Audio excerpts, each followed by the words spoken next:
Hi, my name is Joanne Isaac. I am a private pilot working on my instrument reading, originally from the island of Trinidad and Tobago, and this is my story.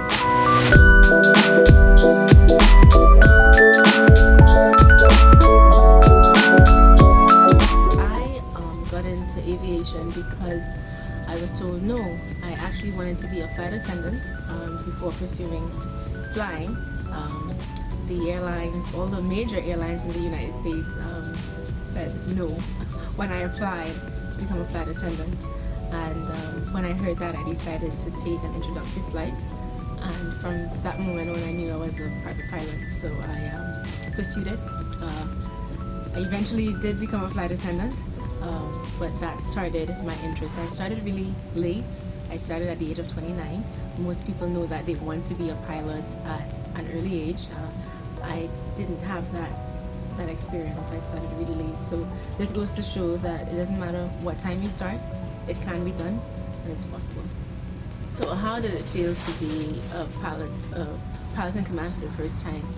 It was an amazing feeling for me. I remember it's like, oh my God, everything is coming together. I'm actually doing this on my own. And that was a very incredible feeling. Becoming a pilot is a lot of baby steps before you can see the entire picture, and I was finally able to see the entire picture when I soared. So it was an amazing feeling. So my most memorable experience was on my solo flight. Just having the feeling of having everything together. I remembered right after I got my license, I flew down the beach for the first time by myself, and just having that experience. I would always be on the ground looking up, wishing that was me, and I was actually there in that moment, and I think that made an impression on me. It's like, oh my God, I'm actually doing this all on my own. I'm not on the ground anymore. I'm actually in the air. I made the steps. I took the steps to do this. I'm actually here. I'm flying this airplane. That was really memorable for me. So have I received any negative feelings, any negative feedback in my journey? Yes, I have. It is not an easy road. Sometimes things get a little difficult, and people will say no. And I've been told, no, you're not good enough. But that has always been my driving force.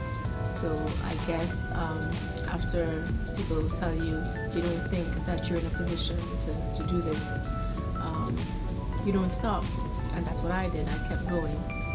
And that's my advice to anybody else who's been told, oh, well, people don't think, may not believe that you have what it takes to get this done. If you know that you can do this, then you can get it done, regardless of what anybody else says. And you can use that as your fuel. That was my fuel to continue going. I had a point to prove. Yeah, you said I couldn't do it, but I know I can. So here I am. I did it. But when it comes to being a female aviator, it's a little bit more for me because I am a double minority, being female and being Caribbean American.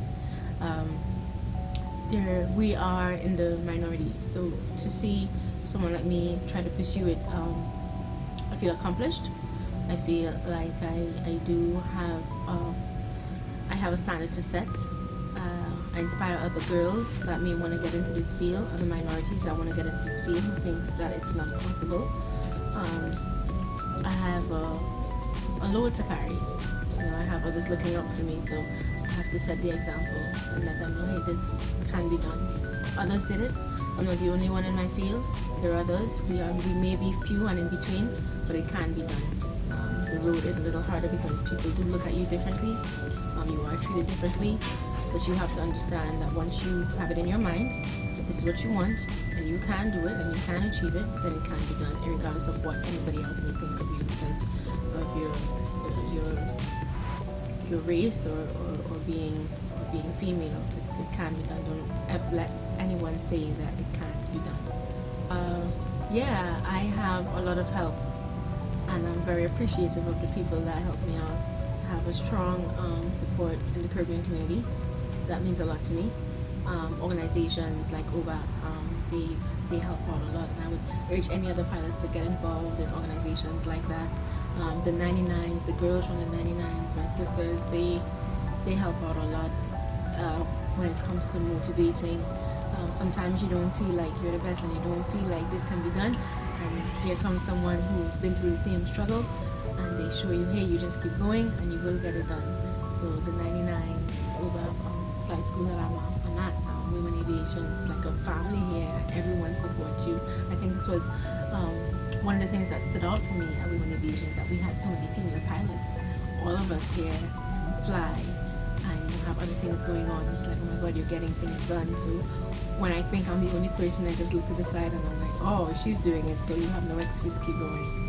So those are the people that I want to tell. So do I have any message for any upcoming pilots? Yes, keep at it. It's a long journey. It's hard. You think that it's going to be a direct road. You know, you get out and you're fresh into flight school, and oh my gosh, I'm going to get my commercial ratings in like 6 months, and it's going to be done. It's long and it's hard, and there's setbacks, and some days are going to be horrible and some days are going to be great, and you just keep going and you take it one step at a time, and you keep going and you keep getting things done. Otherwise, it all adds up. Just don't stop. That's my advice for anyone else. Where I see myself in the future, I am a commercial airline pilot. That's how I see myself. That's where I'm going. That's what I think of constantly. That's my vision. I say, you tell yourself where you want to go and you go get it.